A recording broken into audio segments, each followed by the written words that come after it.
Indian chamber of commerce के मंच पर उपस्थित पदाधिकारी एवं मेरे सामने बैठे हुए सभी उससे संबंधित कार्यकर्तागण, 100 साल पहले हम दोनों की शुरुआत हुई है और इसलिए आज मैं आपके सामने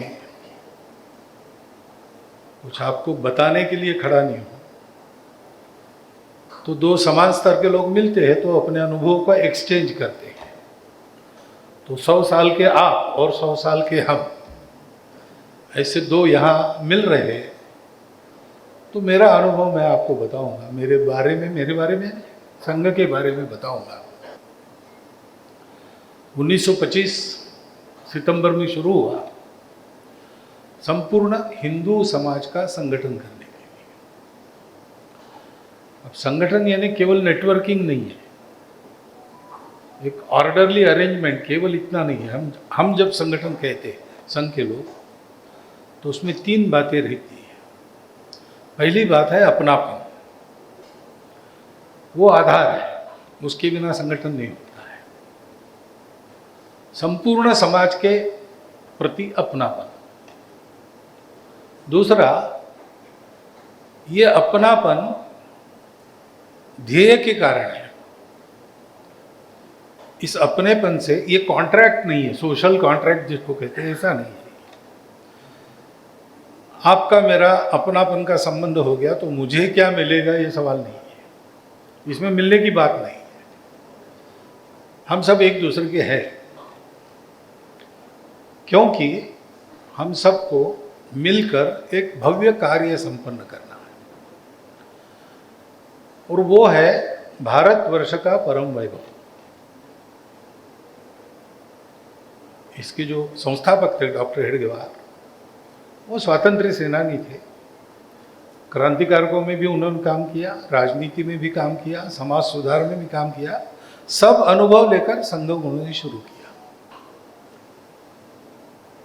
भारतवर्ष को बड़ा बनाना, इसके लिए जिम्मेवार हिंदू समाज है, क्योंकि जैसा कहा गया वो मूल है।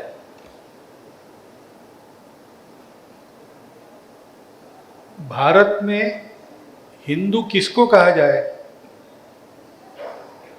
हिंदू किसी पूजा का नाम नहीं है, हिंदू किसी खानपान के प्रकार का नाम नहीं है। सब पूजाएं, सब खानपान, सब भाषाएं, सब जात पात, सब प्रांत, इनको जो स्वीकार करता है। अभी आपने एक शब्द का उपयोग किया, टॉलरेंस। केवल टॉलरेंस नहीं, एक्सेप्टेंस, इंक्लूजन,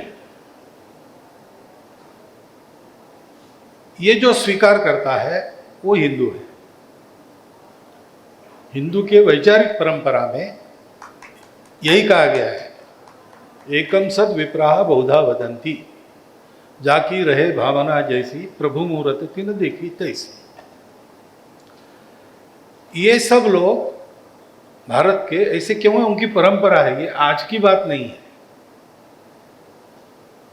ये जब से इस देश में एक राष्ट्र जीवन शुरू हुआ, सनातन काल से, तब से यही है। और उसके आधार पर हमारी संस्कृति बनी है, अपनापन और एकता। अपनापन भी ये जोड़ा हुआ नहीं है, मूल में है। सबके अंदर एक ही तत्व है, उसके कारण हम एक दूसरे के हैं। उसका नाटक नहीं करना पड़ता, रियलाइज करना पड़ता है ऐसा है, तो अपने आप वो अपनापन आता है। ये हमारी संस्कृति है, और ये संस्कृति भारत में विकसित हुई, क्योंकि भारत उस समय समृद्ध तो पहले से है, आज भी है। नेचुरल रिसोर्सेस की कमी कुछ नहीं है, जनसंख्या कम थी, इसलिए जीने के लिए स्पर्धा नहीं थी। परिश्रम करो, खाओ। बाहर से भी कोई आया तो इतने लाख लोग खा रहे, तुम भी खाओ, इतने करोड़ खा रहे, तुम भी खाओ। झगड़े की नौबत ही नहीं। और हिंदू कुश से लेकर आराकान तक बर्फीली पहाड़ियां चारों ओर, और बाकी सीमा सागरी सीमा। तो बाहर से किसी आक्रामक के आने का सवाल ही नहीं।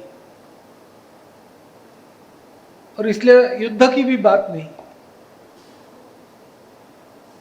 फिर समृद्धि भी है और फुर्सत भी है, तो हमने बहुत खोज किया, सुख के लिए सब जीते हैं, सुख कहाँ मिलेगा। हमारे ध्यान में आया सुख अंदर है। अंदर कहाँ है? तो जहाँ ये सोर्स है वहाँ जो है, कोई कहते हैं आत्मा, कोई कहते हैं शून्य, कोई कहते हैं जड़ है, कोई कहते हैं चेतन है, लेकिन वस्तु तो एक ही है, वो सब में है। तो वो हमें मिल गया। तो ये हम ऐसे बने हैं, इसका कारण भी हमारा देश है, हमारी मातृभूमि है। इसलिए उसकी भक्ति, जैसे माता पोषण भी देती है, संस्कार भी देती है, वैसे इस मातृभूमि ने हमको हमारा पोषण भी दिया, हमारा स्वभाव दिया।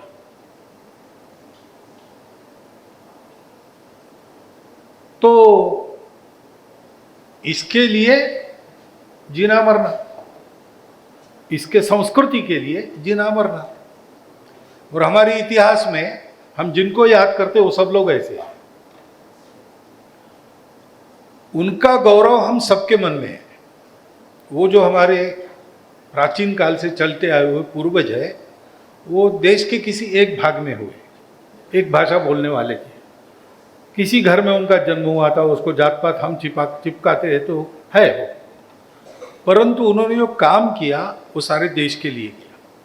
और देश की संस्कृति जो सिखलाती है वसुधैव कुटुंबकम, उस भाव से किया। इसलिए उनका स्वीकार पूरे देश में है। तो समान पूर्वजों के गौरव के कारण हमारे आदर्श समान बने, हमारी संस्कृति समान है, हमारी मातृभूमि समान है। जो इसको मानता है उसको लोग हिंदू ही कहेंगे, क्योंकि बाकी तो सब अलग अलग है, पूजाएं अलग अलग है, भगवान के बारे में कल्पना अलग अलग है, खान पान रीति रिवाज भूगोल के कारण अलग अलग है, लेकिन हम सब एक राष्ट्र के अंग है। तो भारतीय हम कहते हैं तो उसका कंटेंट ही है, और इस कंटेंट को एग्जैक्टली बताना है तो दूसरा शब्द नहीं है, हिंदू है। तो कुछ लोग आर्य कहते हैं, कुछ लोग भारतीय कहते हैं, ये सब सिनोनिम्स है, लेकिन कंटेंट के बारे में स्पष्ट रहना चाहिए, क्योंकि हमारी रिस्पॉन्सिबिलिटी यानी किसकी है। तो मैं हिंदू हूं तो मेरी है। भारतोद्भव पंथ संप्रदायों को दूसरा देश नहीं है, यही देश है। ये हमारी रिस्पॉन्सिबिलिटी है। इसलिए उस हिंदू समाज को संगठित करने का काम संघ करता है। हिंदू का अर्थ अमुक पूजा करने वाला, अमुक मान्यता रखने वाला ऐसा नहीं है।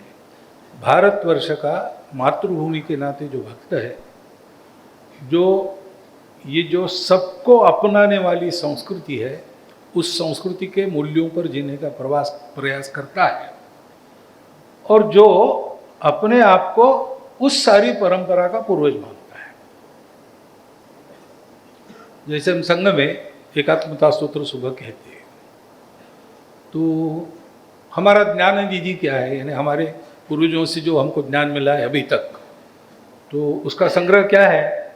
तो हम कहते हैं चतुर्वेदाः पुराणानि सर्वोपनिषदस्तथा, वेद पुराण उपनिषद, रामायणम, भारतम च महाभारत, गीता, सद्दर्शनानि च, सभी दर्शन, जैनागमाः, त्रिपिटका, गुरुग्रंथ, शतांगिरा, जैनों के आगम, बौद्धों के 3 पिटक, श्री गुरु ग्रंथ साहब जी, और संतों की सब वाणी, एष ज्ञान निधि श्रेष्ठ। तो भारतवर्ष में निकलने वाली सारी विचारधारा इसमें आती है। ये हमारा कॉमन हेरिटेज है, ये हमारा हेरिटेज है, ये मानते हैं। तो अपने देश में कोई ईसा मसीह को मानने वाला, बाइबल को पढ़ने वाला होगा तो भी हेरिटेज तो उसका ये है।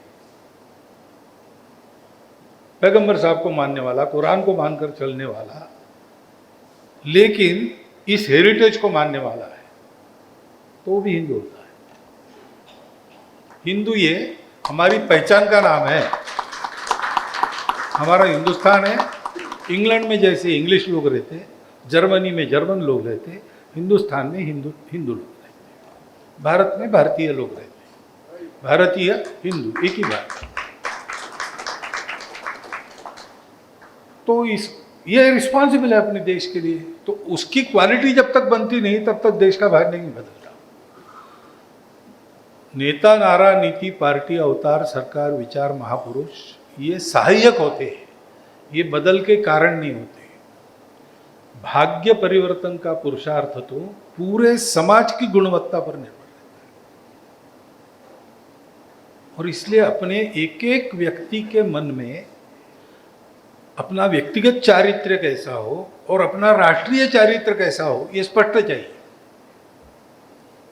वैसा उसने करना चाहिए। अब ये भाषण करूंगा तो विषय आपके समझ में आएगा, आप भी बोलेंगे दूसरों को, ये भी हो सकता है, लेकिन ऐसा कर सकने के लिए आदत होनी चाहिए। सब काम आदत से होते हैं। किसी भी बात में आपको एक्सेल करना है तो you have to practice. Practice makes man perfect. तो ये जो विचार है इसकी प्रैक्टिस करना है। संघ ही है, ये विचार भी नया नहीं, क्योंकि संघ ने खोजा हुआ विचार नहीं, अपने देश में चलता आया विचार है। सभी संतों का यही उपदेश है, सभी महापुरुषों का यही उपदेश है।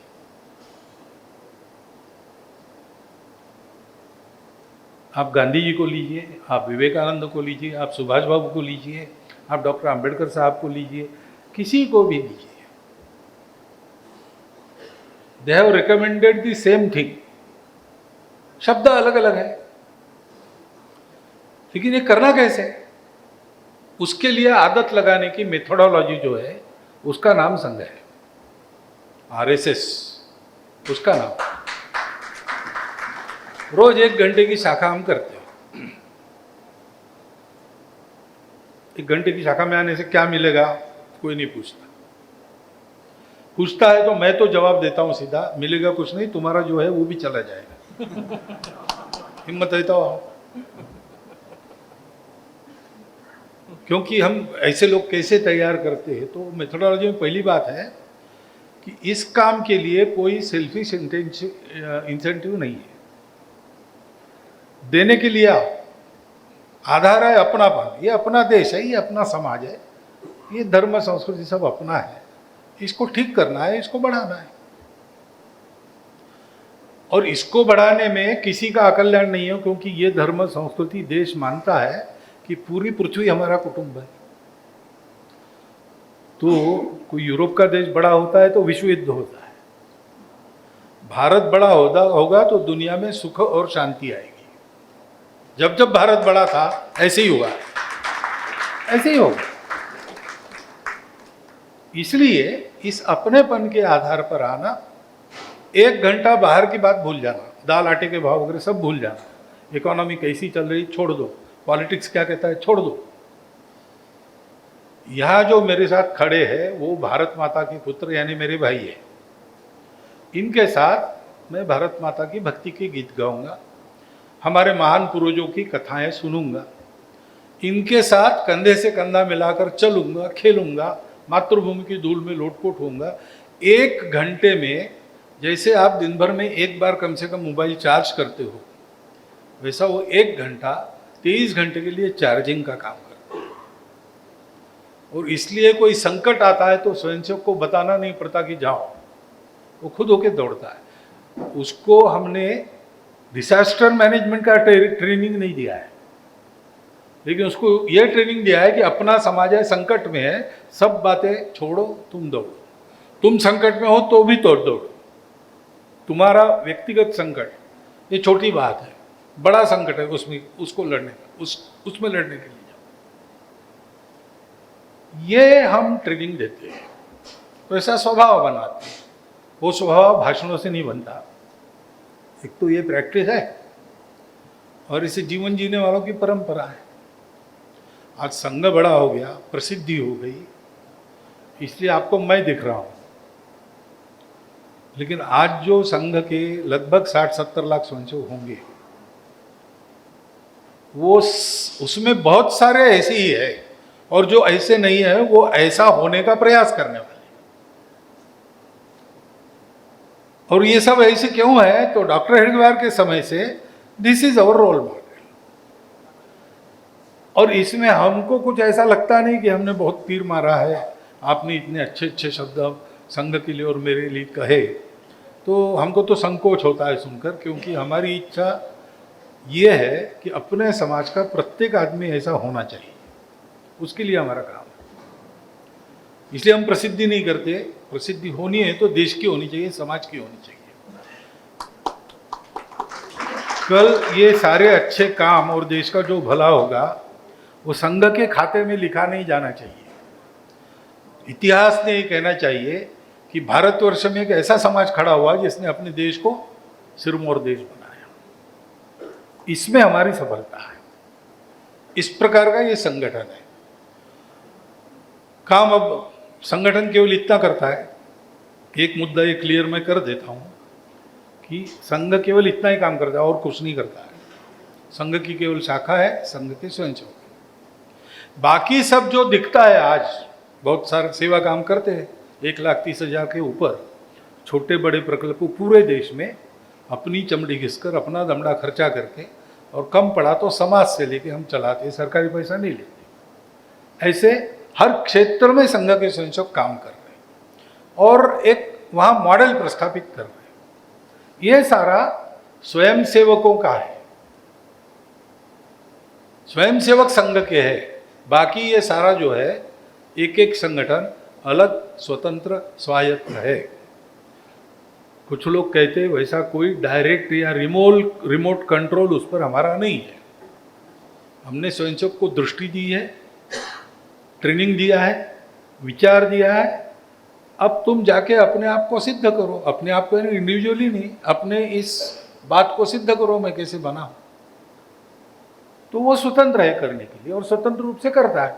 अब स्वयंसेवक है, दोस्त है, हम लोग अपने वाले हैं, सब अपनेपन के कारण तो बातचीत होती है, सलाह मशवरा देना चलता है। काम अच्छा है और मदद के लिए बुलाते तो मदद करते, और वो सबको करते, केवल स्वयंसेवकों को नहीं करते। तो इसलिए ये देख के, ये जो स्वयंसेवक चमत्कार कर रहे हैं उसको देख के संघ को नहीं समझना। संघ को समझना है तो संघ की शाखा देखना, संघ का स्वयंसेवक देखना,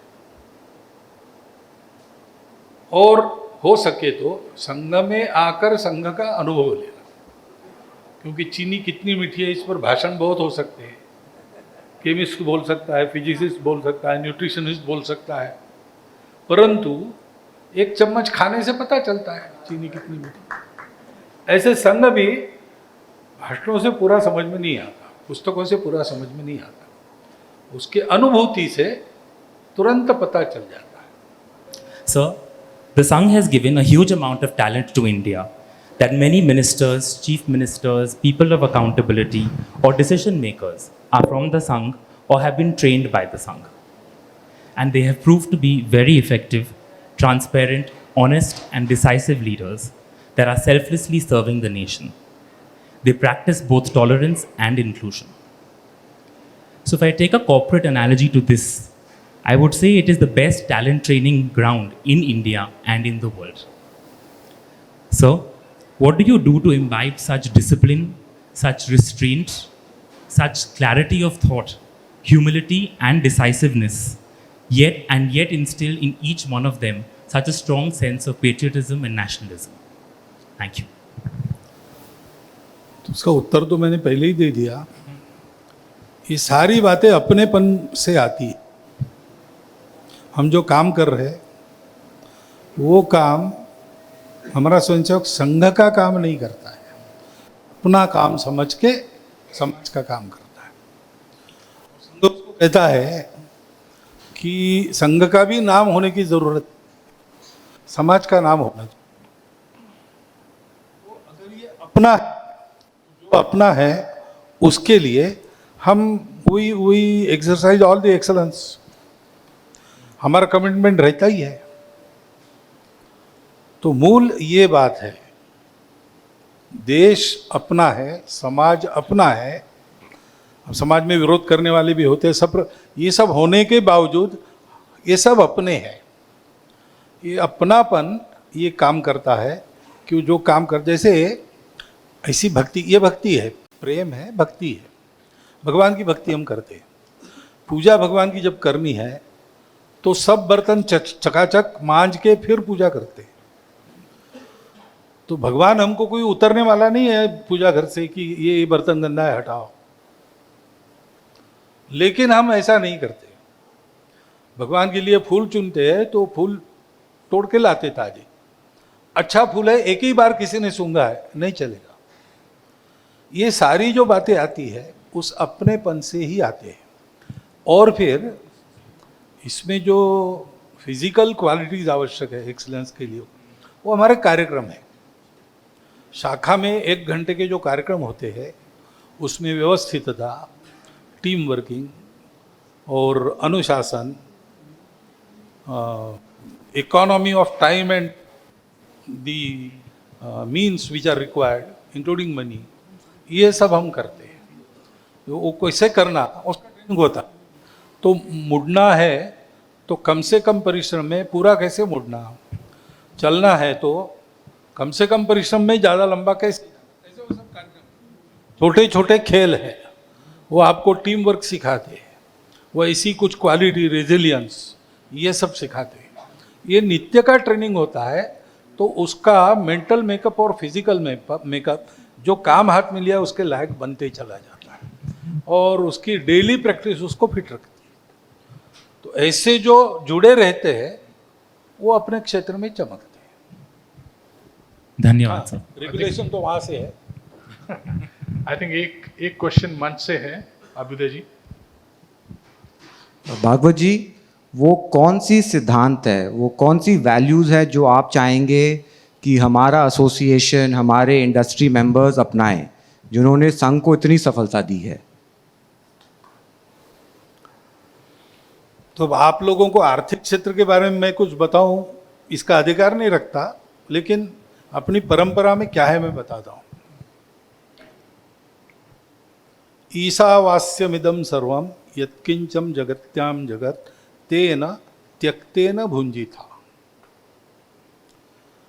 जो मैं मेरा ऐसा हम करते रहते हैं ना, है नहीं किसी का वास्तव में। खुले हाथ आदमी आता है, खुले हाथ जाता है, ये सब उसका बनाया हुआ है। और सबसे बुद्धिमान प्राणी, सबसे कर्तृत्व संपन्न प्राणी के नाते मनुष्य को इसको ठीक से मैनेज करना है, ट्रस्टी के नाते। और इसलिए सबको देने के बाद उपभोग करो। कमाने पर बंदी नहीं है अपने यहाँ, कमाना रिकमेंडेड है, not recommended, it is obligatory. वो पुरुषार्थ है, यानी कर्तव्य है। कुछ आदमी पूर्व जन्म के पुण्य के कारण गृहस्थाश्रम वगैरह छोड़ के सीधा संन्यास में जाते हैं, लेकिन रेगुलर वे जो है वो है ब्रह्मचर्य, गृहस्थ, वानप्रस्थ, बाद में संन्यास। तो गृहस्थ में कमाना ही है और कमाकर सबका पालन करना है। दोनों हाथों से कमाओ, 1000 हाथों से बांटो। इसलिए गृहस्थ कमाता है और रोज कमाई का खाता है, लेकिन उसका खाना वो शुरू करता है, उसके पहले उसको 6 जगह खाना खिलाना होता है। गौग्रास देना पड़ता है, पंछी को देना पड़ता है, कुत्ते को देना पड़ता है, कीट पतंग को देना पड़ता है, और अपने गांव में कोई भूखा है क्या खोजना पड़ता है तो उसको घर बुलाकर बिठाकर खिलाना पड़ता है। उसके बाद उसने भोजन करना है। ये हमारी परंपरा है। अब जमाना बदलता है, सिविलाइजेशन बदलता है, कितना कैसे कर सकते हैं सोचना चाहिए। इसका फॉर्म बदलता है लेकिन स्पिरिट ये पहला सूत्र है। हमने कितना लेना उसके बारे में बताया है। यावत भ्रियेद जठरम तावत स्वत्वम ही देहिनाम। जिससे आपका पेट भरेगा उतना खुद के लिए दो। अब पेट भरेगा मतलब जीवन चलेगा। तो जीवन में नेसेसिटीज है। गृहस्थ के लिए रोटी, कपड़ा, मकान, स्वास्थ्य, शिक्षा अतिथि सत्कार, ये 6 कर्तव्य हैं। तो ये 6 कर्तव्य ठीक ठाक हो जाए, इसका मेरे लिए, मेरे अपने परिवार के लिए, अड़ोस पड़ोस के लिए अभाव न रहे, इतना अपने पास रखना, उसका खर्चा करना। और समाज में एक प्रतिष्ठा होती है कम ज़्यादा, उसके अनुरूप हम रह सके तो नेसेसिटीज देनी ही चाहिए, वो कर्तव्य है। और कुछ ऐसी क्या कहेंगे एक्सपीडियंसी रहती है, सोशल एक्सपीडियंसी, उसको भी पूरा करना चाहिए। लग्जरीज में नहीं जाना चाहिए, लग्जरीज से बचना चाहिए, ये अपने लिए रखना है। तो कमाना भरपूर है, पहले कमाई का साधन कृषि ही था, तो हमारे लिए आदेश था अन्नम बहुकुर्वीत। अब अन्न उस समय का प्रोडक्शन है, हमारे देश में भरपूर प्रोडक्शन होना चाहिए, ये बेसिस है इकोनॉमी बड़ी करने का। जो स्वयं का जिनका प्रोड्यूस है उनकी इकोनॉमी बड़ी होती है, आजकल हम उसको कहते हैं आत्मनिर्भरता। सब मामलों में हमारा देश प्रोड्यूसर बनना चाहिए, और प्रोड्यूसर सब लोग बनने हैं तो मास प्रोडक्शन की जगह प्रोडक्शन बाय मासेस करना पड़ेगा। हर एक आदमी बनाए, जॉब में कम लोग रहेंगे, सर्विसेज में कम लोग रहेंगे, प्रोड्यूसर्स ज़्यादा रहेंगे।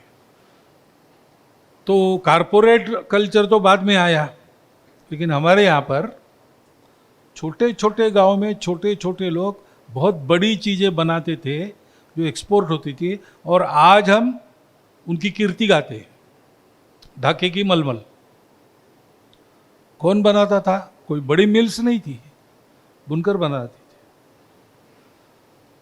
वो जंग न खाने वाला लोहा यहाँ कुतुब मीनार के पास भी स्तंभ है, 8 लोग उठाकर ले जा सकते और 32 लोगों को रोजगार मिलता है। ऐसी लोहे की भट्टियाँ वो लोहा तैयार करती थी जिसकी सानी आज के कंप्यूटराइज्ड फैक्ट्री मशीन्स भी नहीं कर सकते। लेकिन अब जमाना बदल गया, कारपोरेट आ गया है, तो इसमें कुछ बैलेंस करना पड़ेगा। ऐसी कुछ बातें अगर हम ध्यान रखते हैं, मेन सूत्र 2 है, अपने लिए इतना रखो, और हम सब इस संपत्ति के ट्रस्टी है, भगवान का सब है, सबके लिए है, सबके लिए मिलने के बाद मैं भी लूँ, ऐसा अपने आप को रखना। ऐसा करते हैं तो हम विश्व के अर्थनीति को एक नया मोड़ देने की आवश्यकता है, वो हम दे सकते हैं। नहीं तो उस अर्थनीति से एक्सप्लॉयटेशन बढ़ता है, गरीब अमीर की दूरी बढ़ती है, ऐसा अनुभव ले रहे हैं हम लोग, दोनों प्रकार की, सोशलिस्ट हो या इंडिविजुअलिस्टिक हो। तो तीसरा रास्ता क्या है? तीसरा रास्ता हमारे पास है, और सौभाग्य से आप जैसे कर्तृत्व संपन्न लोग आर्थिक क्षेत्र में है, तो ये आज के जीवन में ट्रांसलेट करके उसका नया मॉडल कैसे देना, इसको सोच के करना चाहिए। धन्यवाद। आई थिंक आपने ठीक ही कहा था कि अगर भारत विकसित बनता है तो इससे विश्व का भला होगा। Can we have the mic, Mrs Jindal. Bhagwat ji, मैं समझना चाहूंगी संघ में महिलाओं की भूमिका क्या है? संघ की शाखा में पुरुष आते, महिलाएं नहीं आती। आ गई तो उनको बाहर नहीं रखती, प्रार्थना में वो खड़ी होती लाइन में। लेकिन 1933 से संघ जैसा ही संगठन एक महिलाओं के लिए चला है। तब डॉक्टर हेडगेवार को पूछा था उनकी जो फाउंडर थी उस संगठन की, कि आप पूरे हिंदू समाज को संगठित करने की बात कर रहे हैं, 50% तो आउट है अभी। तो उन्होंने कहा कि 50% में हम काम करने जाएंगे, हमारे कार्यकर्ता अभी किशोर तरुण है, जमाना ऐसा है, पहले ही बदनामी होने लगेगी, तो ये काम मैं नहीं करूँगा, लेकिन कोई महिला करेगी तो पूरी मदद मैं करूँगा। तब से उनको हमारी पूरी मदद है, उनकी हमको पूरी मदद है। हम पैरेलल चलना है, मिल नहीं जाना है, ये तय है। जिस दिन वो कहेंगी कि ये हमसे बहुत ज़्यादा हो गया, इतना नहीं होगा हमसे, तब हम इसमें उतरेंगे शाखा के बारे में। लेकिन स्वयंसेवक जो जो करते हैं उसमें महिलाएं पुरुष सब है, सेवा से लेकर तो राजनीति तक। आज ही स्वयंसेवक जिस पार्टी में है उसकी सरकार के मुख्यमंत्री कौन बनी आपको मालूम है। तो ये है। और संघ में, प्रत्यक्ष संघ में हमारा कार्यकर्ता काम कर सकता है क्योंकि उसकी गृहिणी, उसकी माताजी, उसकी बहन संघ के कार्य को समझती है और उसको सपोर्ट करती है। इसी के लिए हम लोग प्रचारक है, घर वर छोड़ दिया है, कमाई करनी नहीं है, नियमतः विवाह करना नहीं है। तो जब तक ऐसी माता बहनें समाज में नहीं होगी जो इस अर्थ में संघ की होगी, हमारा पेट नहीं भरेगा, हमको भोजन नहीं मिलेगा। संघ पर संकट जब जब आए तब स्वयंसेवकों की बराबरी से इन सारी माता बहनों ने भी बराबरी का हिस्सा अंडरग्राउंड कार्य को आगे बढ़ाना, संघर्ष जीतना, इसके लिए निभाया है। और अब 100 साल का संघ हो गया तो कई घरों में ऐसी महिलाएं हैं कि हमारा कार्यकर्ता बैठा वहाँ घर में, तो वो हम जैसे उसकी जांच पड़ताल करते हैं, काम ठीक कर रहा है कि नहीं, वैसी वो कर सकती है। तो प्रत्यक्ष संघ कार्य में उनका योगदान पीछे से है, क्योंकि उनके लिए, क्योंकि शारीरिक कार्यक्रम वगैरह ये सारी बातें हैं तो वो थोड़ा देख के करना पड़ता है। तो उनके लिए, इसके लिए अलग संगठन है, बाकी सब कामों में हम सब लोग साथ में हैं। सर, एक सवाल हमें काफ़ी लोगों से आया, क्योंकि हमने सबको पूछे थे सवाल। तो एक सवाल ये आया कि संघ का देश के लिए इकोनॉमिक विजन क्या है, बिकॉज दुनिया से कितना हम लोग जुड़ें, कितना हम लोग खुद बना सकते हैं, आर्टिफिशियल इंटेलिजेंस को हम कितना यूज़ करें। तो ये आई थिंक काफ़ी लोग जानना चाहते हैं आपसे। तो एक बात मैंने बताई आपको, हमारा देश जनसंख्या वाला देश है, तो हमारे यहाँ हर हाथ को काम चाहिए, नहीं तो जो खाली हाथ है उनको गलत कामों में इस्तेमाल करने वाले भी कम नहीं है दुनिया में। इसलिए प्रोडक्शन बाय मासेस को देखना चाहिए, विकेंद्रित उत्पादन। अब उत्पादन बहुत होगा तो सस्ता ही होगी, तो कंपटीशन फिर मुनाफे की नहीं रहेगी, कंपटीशन क्वालिटी की होगी, जैसे पहले होता था,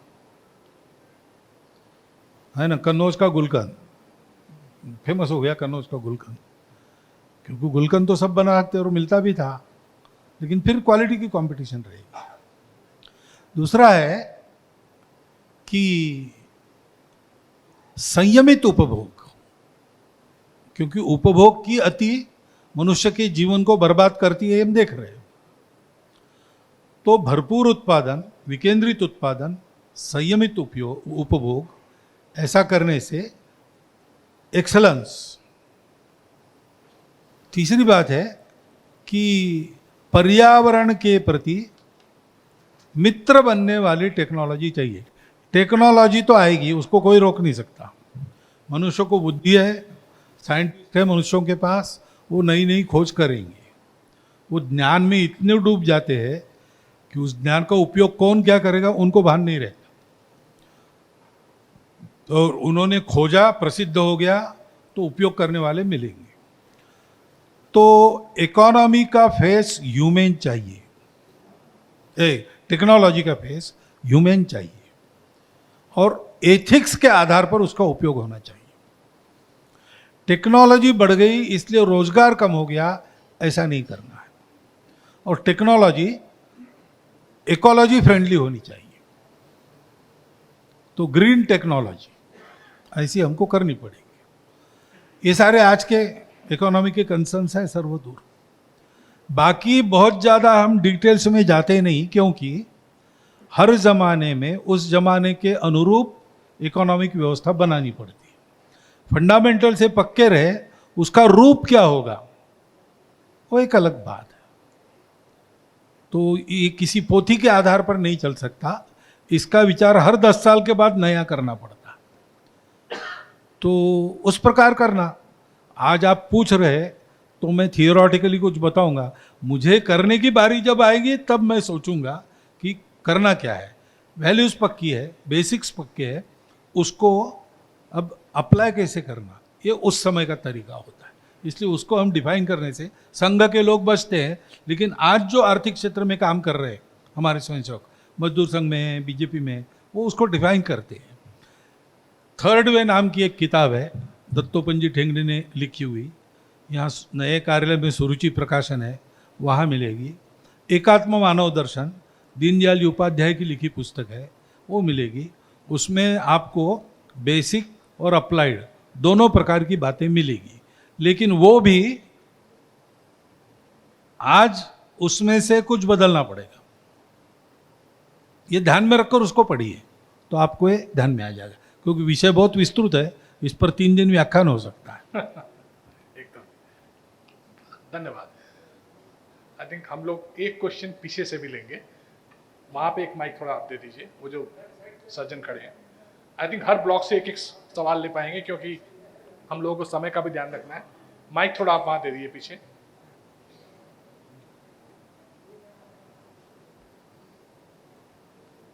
ये बीच में से आप ये तन्मय आप बीच से जाके दीजिए। नहीं उनको वो दीजिए पीछे, वो जो खड़े हैं, जिनके हाथ में कागज है, जिनके हाथ में कागज है उनको दे दीजिए।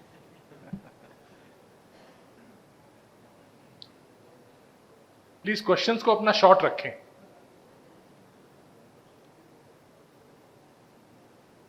चलो जोर से पूछिए। हाँ हाँ जी बोलिए। पूजनीय सर संचालक जी को मेरा नमस्कार। मेरा नाम शशिकांत राय है और मैं बालकाल से स्वयंसेवक हूँ। कल के उत्सव में भी मैं था वहाँ पे प्रबंधक में। सर मेरा क्वेश्चन नहीं है, अनुरोध है आपसे कि राष्ट्र सर्वोपरि या धर्म, धर्म राष्ट्र और राष्ट्र धर्म क्या है? धन्यवाद। तो क्वेश्चन ही हो गया। अपना राष्ट्र और धर्म ये दो बातें नहीं है। हमारे यहाँ राष्ट्र या धर्म ये सवाल नहीं। हमारा भारत धर्मप्राण राष्ट्र है, लेकिन इस धर्म को आप रिलीजन मत कहिए, दैट इज रॉन्ग ट्रांसलेशन। धर्म की लोकों में जो व्याख्या होती है वो आपको पता है, परहित सरिस धर्म नहीं भाई, पर पीड़ा सम नहीं अधम आई। भारत की लगभग सभी भाषाओं में इस अर्थ की उक्ति धर्म के बारे में है। और परंपरागत जो व्याख्या है, धारणात धर्म इत्याहु धर्मो धारयते प्रजा, समाज जिसके चलते स्थिर होता है, एक होता है और उन्नत होता है, ऐसी समाज की धारणा करने वाला तत्व धर्म है। व्यक्ति, अब कल के कार्यक्रम में आप थे तो उसमें गोविंद देव गिरी जी महाराज ने बोली थी बात, व्यक्ति, समाज, सृष्टि और परमात्मा, धर्म, अर्थ, काम, मोक्ष, शरीर, मन, बुद्धि, आत्मा, इन चारों की अपनी अपनी सत्ता होती है। इसमें संतुलन बिठा के उसके आधार पर समाज को जोड़ के उन्नत करने वाला जो भी तत्व है वो धर्म है। इसलिए भारत के सभी पंथ संप्रदाय अपने आप को धर्म कहते हैं, क्योंकि उनकी पूजा सबकी अलग है, भगवान का रूप अलग अलग माना है, ग्रंथ, गुरु सब अलग है, लेकिन सब ने इसके लिए बताया जो कुछ बताया, तो वो धर्म है। वो धर्म सारी दुनिया को भी चाहिए, क्योंकि वो अपना खोजा हुआ धर्म नहीं है। सृष्टि की उत्पत्ति के साथ वो नियम अस्तित्व में है, उसको हमारे लोगों ने पहचाना और आचरण में लाकर दिखाया। तो दुनिया को समय समय पर ये बैलेंस देना, समय समय पर, दूसरी भी व्याख्या है, अभ्युदय और निश्रेयस, यह लोक में वैभव, परलोक में वैभव देने वाला धर्म है। ये सब देना, ये भारतवर्ष का ईश्वर प्रदत्त कर्तव्य है। और इसलिए भारत और धर्म अलग नहीं हो सकता। भारत का शासन धर्मनिरपेक्ष हो सकता है, धर्म यानी पंथ निरपेक्ष हो सकता है, लेकिन धर्मनिरपेक्ष कोई नहीं होता, क्योंकि आग का धर्म है जलाना, पानी का धर्म है, ये भी धर्म है स्वभाव, और कर्तव्य भी धर्म है। तो धर्म से निरपेक्ष नहीं होते, पंथ निरपेक्ष शासन होता है और होना ही चाहिए। तो अपनी व्यवस्था भी वैसी है आज की, इसलिए धर्म से हम राष्ट्र को अलग नहीं मानते। दोनों की उन्नति होगी, एक दूसरे की होगी तभी एक दूसरे की होगी, ऐसा है। इस ब्लॉक से और एक सवाल। धन्यवाद। आपका जो अध्यात्म समझ के मुझे लगा कि वैसे मैं डॉक्टर राजीव कुमार जैन हूँ और चिकित्सा क्षेत्र का कार्यकर्ता हूँ। मेरा प्रश्न है, महावीर कौन है जो क्या वो है जो हिंसा में विश्वास करता है और हिंसा का प्रैक्टिस करता है, या वो है जो हिंसा का सामना करने के लिए बहुत काबिल और सक्षम होता है? आपका विचार स्वयंसेवक संघ की तरफ से क्या होगा? Thank you. हिंसा एक इशू है, तो आचार्य महाप्रज्ञ जी ने बताया कि 3 प्रकार की हिंसा होती है। एक आप कर रहे हैं, अभी आप भी कर रहे हैं, मैं भी कर रहा हूं। आप सांस ले रहे हैं ना, बहुत जीव जंतु की हानि हो रही उसके कारण मैं बोल रहा हूं। कितने जीव जंतु मरते होंगे पता नहीं, अभी हम जाएंगे, इसमें कितने सूक्ष्म जीव होंगे, हम रोन देंगे उनको। ये सब होते रहता है और हम टाल नहीं सकते। जितना समझ में आता है उतना टालना, यह अहिंसा है। दूसरा होता है कि एक शेर मुझ पर चढ़ के आया, अब मैं मरूं कि जिंदा रहूं, तो मुझे उसको मारना पड़ेगा। मैं सेना में भर्ती हुआ, सोल्जर होकर फ्रंट पर गया, पाकिस्तान ने आक्रमण कर दिया, अब मैं गोली चलाऊं कि नहीं चलाऊं? ये कर्तव्य कभी कभी हिंसा, गुंडागर्दी का बंदोबस्त करने के लिए, आक्रमण का बंदोबस्त करने के लिए स्वयं और अपने लोग इनकी प्राण रक्षा, धन रक्षा करने के लिए करनी पड़ती है। वो कम से कम हो ऐसे नीति पर चलना, लेकिन जब तक दुनिया में 10% दुष्ट है तब तक ये चलते रहेगा। उसमें प्रभाव चाहिए, यानी बल चाहिए। अहिंसा दुर्बलों का काम नहीं है, दुर्बलों की अहिंसा मजबूरी होती है। जो हिंसा कर सकता है लेकिन नहीं करता, क्षमा वीरस्य भूषणम। बाहुबली ने भरत को उठाया परास्त करने के लिए, जो जीतेगा उसको राज्य मिलने वाला था। दोनों भाई थे, सब शस्त्रों से लड़ाई हुई, अंत में मल्ल युद्ध हुआ। अब भरत को उठाकर पटकेंगे तो उनके मन में विचार आया कि ये सब किस लिए कर रहा हूं मैं, ये राज्य वगैरह में क्या रखा है, साथ में क्या ले जाने वाला। धीरे से उन्होंने भरत को रख दिया, कहा कि तुम राज्य करो सुख से, मेरा आशीर्वाद है, मैं चला। ये अहिंसा है। तो मनुष्य सब सामर्थ्य रखता है, लेकिन अपने तरफ से कभी भी किसी के मन को भी दुख नहीं पहुंचाता, वो अहिंसक है। और ये सब बल होते हुए भी ये जो कर सकता है वो महावीर है। सरदाना। नमस्कार सर, मेरा नाम अजय सरदाना है। मैं संघ से प्रेरित स्कूल से ही पढ़ करके काफ़ी बड़ा हूँ, सरस्वती बाल मंदिर। जो संस्कार हम लोगों को वहाँ पर मिलते थे उसका आज भी हमारे अंदर वैल्यूज़ है। तो मेरे 2 सुझाव हैं सर इसमें, कि क्यों ना हम ये जो संघ के विचार हैं ये अपनी शिक्षा प्रणाली में ही डाल दें, ताकि आप अपनी तरफ से प्रयास कर रहे हैं बट 60-70 लाख लोगों तक पहुँचे हैं, बट अगर हम इसको अपनी एजुकेशन सिस्टम में डाल दें तो मतलब देश में बच्चे बच्चे तक पहुंच जाएगा, और उस समय अगर पहुंचेगा तो वो बड़ा होकर के भी एक संस्कारी इंसान बनेगा। और दूसरा मेरा एक प्रश्न सर इंडस्ट्री से रिलेटेड है। जैसे आपने कहा कि भारत को आत्मनिर्भर बनाना है, तो हम लोग जैसे इंडस्ट्री में हैं, हम लोग यहाँ प्लांट भी लगाते हैं, सब कुछ करते हैं, लेकिन फिर हम देखते हैं कि फाइनली जो सस्ता माल है वो चाइना से आते रहता है यहाँ पर। तो उसके लिए आपके क्या विचार हैं सर, कैसे चाइना के प्रॉब्लम को डील किया जाए इंडस्ट्री में? बिकॉज आई थिंक सब लोग यहाँ पर त्रस्त हैं उससे। धन्यवाद। ऐसा है, तो नेशनल एजुकेशन पॉलिसी जो नई बनी है उसमें संस्कारों की बात आ रही है, लेकिन पाठ्यक्रम में संस्कार होने से नहीं होता है। जो हमने पुस्तक में पढ़ा है वो दुनिया में चलता है, ये दिखना चाहिए।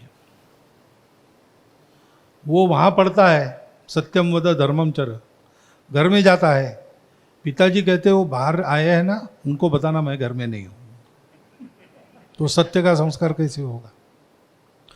12 साल तक बच्चा अपने घर के वातावरण से माँ बाप को देखता है, बड़ों को देखता है, उनके व्यवहार से जीवन की दिशा ले लेता है, वो नहीं बदलती बाद में। उसका एक्सपोजर कहीं भी हो जाए वो उधर नहीं, ये इसी बेस पर चलेगा।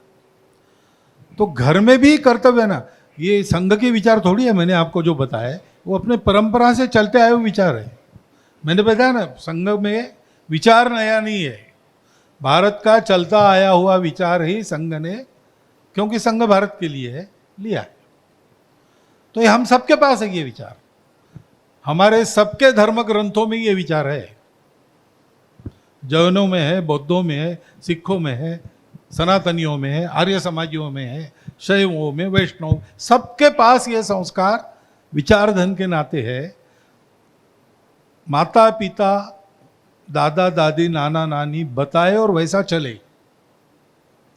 ऐसे ही पाठ्यक्रम में पढ़ाने वाले शिक्षक, उनका जीवन वैसा होना चाहिए, क्योंकि आदमी सुनकर या पढ़कर नहीं सीखता, देखकर सीखता है।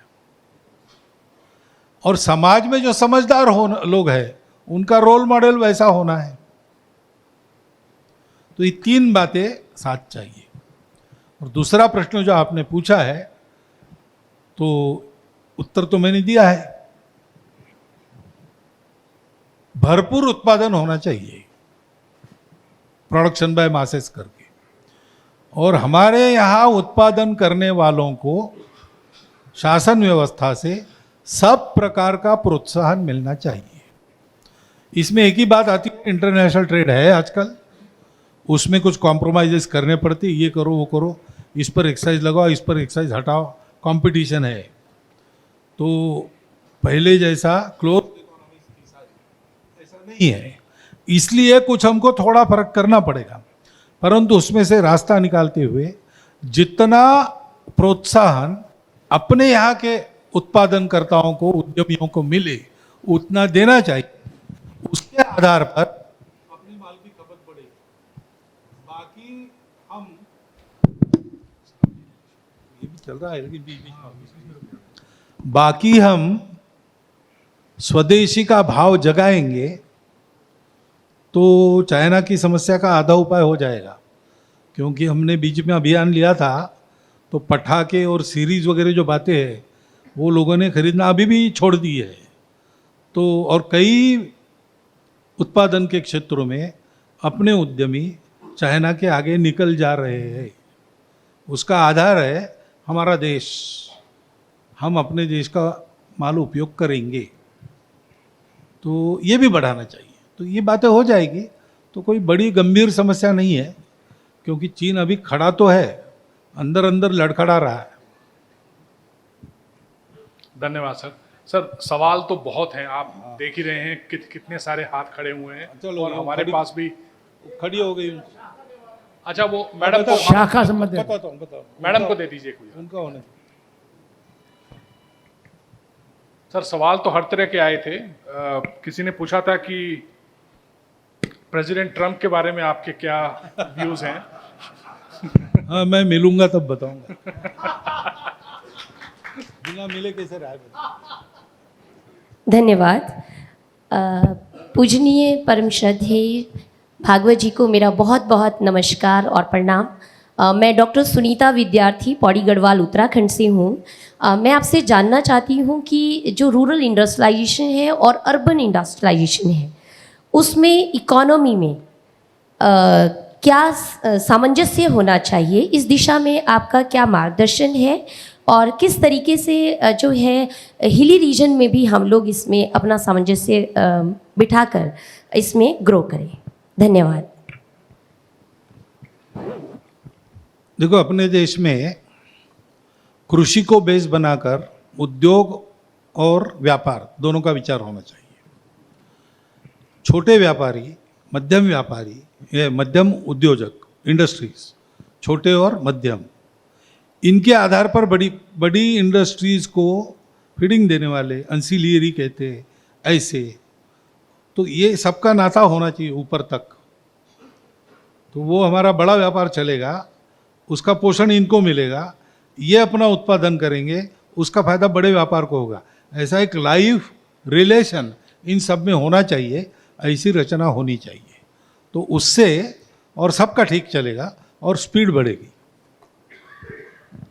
सर आखिर में आप एक- समिंग अप करना चाहेंगे या एक दो सवाल और हम लोग 5 मिनट आप एक छोटा सा सवाल है सर। आदरणीय सर संचालक जी, थोड़े से पूछ लीजिए। आपने राष्ट्रीय स्वयंसेवक संघ का बेस बताया शाखा, और शाखा जो है, मैं पिछले 75 साल से आप पूछ लीजिए संघ का जल्दी। संचालक हूं। हाँ हाँ, जल्दी पूछ लीजिए। अब शाखाएं शिथिल होती जा रही हैं, उसके सशक्तिकरण के लिए मैं आपसे कुछ समय चाहता हूं, मुझे आप अपना समय दीजिए, उसमें मैं अपने ठीक है एक्सपीरियंस जी, I से think हम लोग कुछ सवाल जो सुझाव है दूंगा। लेना जो है पसंद करेंगे।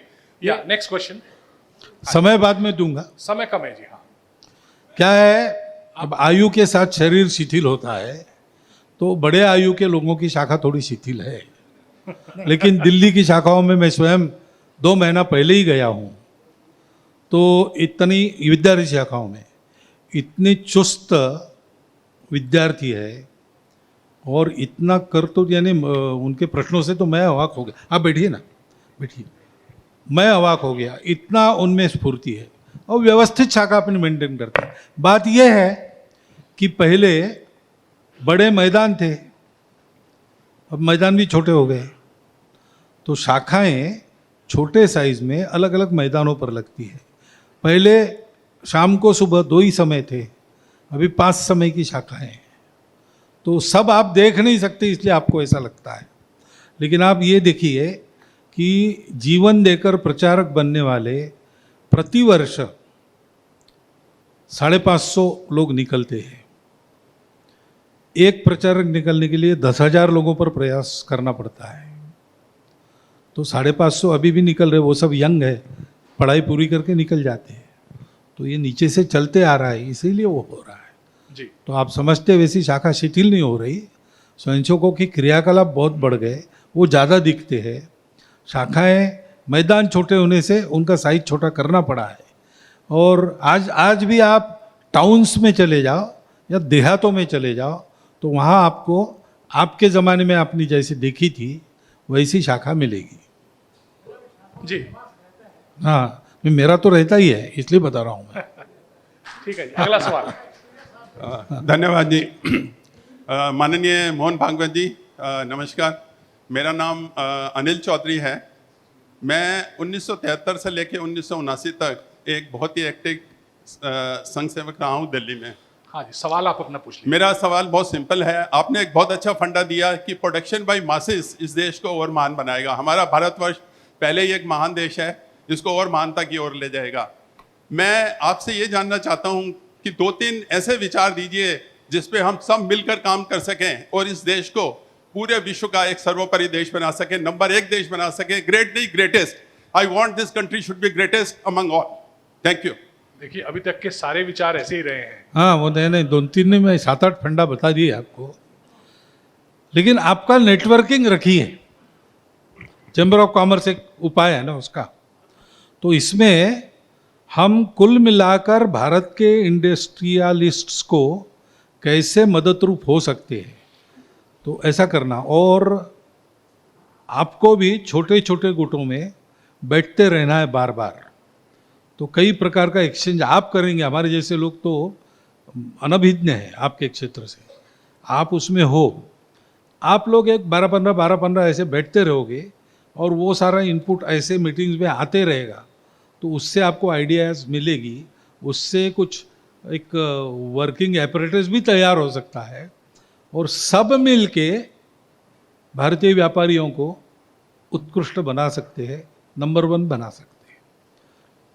जी, कंक्लूजन के लिए आप कुछ? नहीं, 1 मिनट। हाँ, अच्छा, और एक सवाल। माइक उधर दे दीजिए।